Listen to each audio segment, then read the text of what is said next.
అందరికీ నమస్తే. Welcome to Sakshi education. This is Ram. So banking ఉద్యోగాల కోసం ప్రిపేర్ అవుతున్నటువంటి అభ్యర్థులకు శుభవార్త.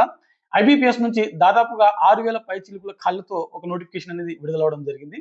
సో ఈ వీడియోలో మనం ఈ ఐబీపీఎస్ నుంచి విడుదలైనటువంటి 6,000 పైచిలుకు ఖాళీలు ఏవైతే ఉన్నాయో ఏ కేటగిరీలో ఎన్ని ఖాళీలు ఉన్నాయి, అదేవిధంగా అప్లికేషన్ ప్రాసెస్ ఎప్పటి నుంచి ఎప్పటి వరకు జరగనుంది, అదేవిధంగా వీటికి సంబంధించిన సెలక్షన్ ప్రాసెస్ ఏంటి, మరి ముఖ్యంగా ఎవరు దరఖాస్తు చేసుకోవడానికి అర్హత కలిగి ఉంటారనే విషయాల గురించి కంప్లీట్గా తెలుసుకుందాము. ముందుగా ఈ వీడియోని చూస్తున్నటువంటి ప్రతి ఒక్కరు కూడా ఈ వీడియోని తప్పకుండా లైక్ చేయండి. అలాగే మీరు ఇంకా సాక్షి ఎడ్యుకేషన్ యూట్యూబ్ ఛానల్ని సబ్స్క్రైబ్ చేసుకోకపోతే ఇప్పుడే సబ్స్క్రైబ్ చేసుకోండి. సో మనకు ఐబీపీఎస్ నుంచి విడుదలైనటువంటి ఈ నోటిఫికేషన్ ఏదైతే ఉందో మొత్తం 6,715 ఖాళీలు అయితే ఉన్నాయి మనకు. ఓకేనా? సో 6,715 ఖాళీలు ఉన్నాయి. సో ఇందులో మనకు ఒకసారి కేటగిరీ వైజ్ గా మనం చూసినట్లయితే మనకు ఈ 6,715 ఖాళీలు ఏవైతే ఉన్నాయో దీంట్లో యూఆర్ అంటే అన్రిజర్వ్డ్ కేటగిరీ సంబంధించిన ఉద్యోగాలు 2,719 ఖాళీలు ఉన్నాయి. అదేవిధంగా ఈడబ్ల్యూఎస్ నుంచి మనకు 669 ఖాళీలు ఉన్నాయి. అదేవిధంగా ఓబీసీ నుంచి 1,816 ఖాళీలు ఉన్నాయి. వాటితో పాటుగా ఎస్టీ కేటగిరీ సంబంధించిన ఖాళీలు 502 ఖాళీలు ఉన్నాయి. అదేవిధంగా ఎస్సీ కేటగిరీ సంబంధించిన ఖాళీలు 1,009 ఖాళీలు ఉన్నాయి. సో ఓవరాల్ గా 6,715 ఖాళీలు అయితే ఉన్నాయి. సో ఐబీపీఎస్ నుంచి విడుదలైనటువంటి ఈ నోటిఫికేషన్ ఏదైతే ఉందో వీటికి సంబంధించినటువంటి ఒకసారి అంటే అప్లికేషన్ ప్రాసెస్ ఎప్పటి నుంచి ఎప్పటి వరకు జరుగుతుందో చూసినట్లయితే జూలై 1 నుంచి జూలై 21 వరకు మనకు వీటికి సంబంధించిన అప్లికేషన్ ప్రాసెస్ అనేది కొనసాగుతాయి. సో అఫీషియల్ వెబ్సైట్ అయినటువంటి IBPS.in అనే వెబ్సైట్ ఏదైతే ఉందో అందులో మీరు లాగిన్ అయ్యి ఆన్లైన్ ద్వారా మాత్రమే రిజిస్ట్రేషన్ చేసుకోవాల్సి ఉంటుంది. సో ఇక్కడ పోస్టులు ఒకసారి చూసుకునేటువంటి ప్రయత్నం చేద్దాం. మొత్తం ప్రొబేషనరీ ఆఫీసర్ సంబంధించిన ఉద్యోగాలు, దాంతో పాటుగా మేనేజ్మెంట్ ట్రైనింగ్ సంబంధించిన ఉద్యోగాలు, సో PO ఉద్యోగాలు అని చెప్పవచ్చు మనము. సో మొత్తం 6,715 ఖాళీలు అయితే ఉన్నాయి. సో ఒకసారి వీటికి సంబంధించినటువంటి ఏజ్ లిమిట్ చూసినట్లయితే అభ్యర్థులకు మినిమం 20 సంవత్సరాలు, మాక్సిమం 30 సంవత్సరాల వరకు వయసు ఉన్నటువంటి అభ్యర్థులు ఈ పోస్టులకు దరఖాస్తు చేసుకోవడానికి అర్హత కలిగి ఉంటారు.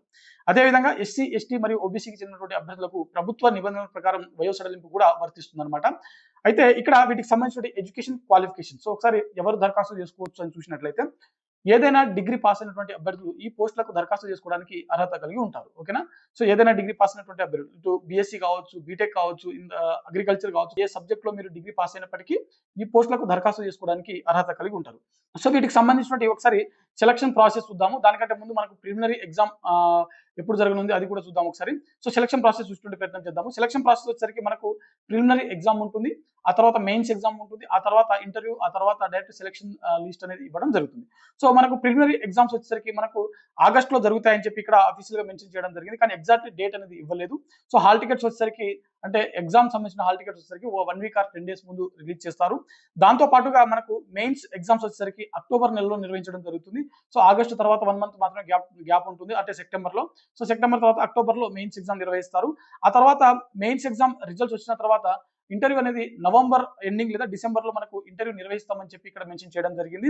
ఆ తర్వాత జనవరిలో వీటికి సంబంధించిన selection list, so provisional allotment అనేది ఇస్తారనమాట. సో ఓవరాల్ గా సో మనకు ప్రిలిమినరీ ఎగ్జామ్ అనేది ఆగస్ట్ లో, మెయిన్స్ ఎగ్జామ్ వచ్చేసరికి అక్టోబర్, ఇంటర్వ్యూ వచ్చేసరికి నవంబర్ లేదా డిసెంబర్ లో జరుగుతాయి అనమాట. సో ఇది వీటికి సంబంధించినటువంటి అంటే మంత్స్ అనమాట. ఒకసారి దీన్ని బట్టి మీరు ప్రిపరేషన్ ప్లాన్ అనేది చేసుకోవచ్చు. అయితే ఇక్కడ ఎగ్జామ్స్ వచ్చేసరికి మనకు ఇందాక మనం చెప్పుకున్నాం కదా, so preliminary exam, mains exam అని ఒకసారి ఎగ్జామ్ ప్యాటర్న్ కూడా చూసేటువంటి ప్రయత్నం చేద్దాము. సో ప్రిలిమినరీ ఎగ్జామ్ వచ్చేసరికి మనకు 100 క్వశ్చన్స్ ఉంటాయి, 100 మార్కులు ఉంటాయి. సో ఇంగ్లీష్ లాంగ్వేజ్ నుంచి 30 క్వశ్చన్లు, 30 మార్కులు ఉంటుంది. అదేవిధంగా క్వాంటిటేటివ్ ఆప్టిట్యూడ్ అంటే మనకు ఆర్థమెటిక్ నుంచి 35 క్వశ్చన్స్ ఉంటాయి, 30 మార్కులు ఉంటుంది. అదేవిధంగా రీజనింగ్ మరియు మెంటల్ అబిలిటీ నుంచి 35 ప్రశ్నలు ఉంటాయి, 40 మార్కులు అనేది ఇక్కడ ఇవ్వడం జరిగింది.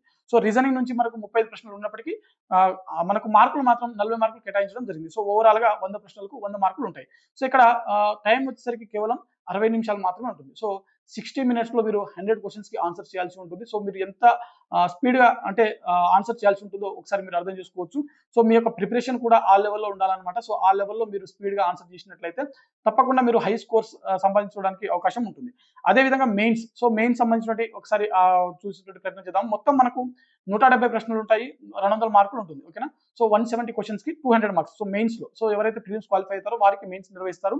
సో రీజనింగ్ వచ్చేసరికి 40 ప్రశ్నలు ఉంటాయి, 60 మార్కులు. అదేవిధంగా జనరల్ ఎకనామీ లేకుంటే బ్యాంకింగ్ సంబంధించిన అవేర్నెస్ అనమాట. సో ఎకనామిక్ సబ్జెక్ట్ ఉంటుంది, బ్యాంకింగ్ అవేర్నెస్ ఉంటుంది. వీటి నుంచి 50 ప్రశ్నలు ఉంటాయి, 60 మార్కులు ఉంటుంది.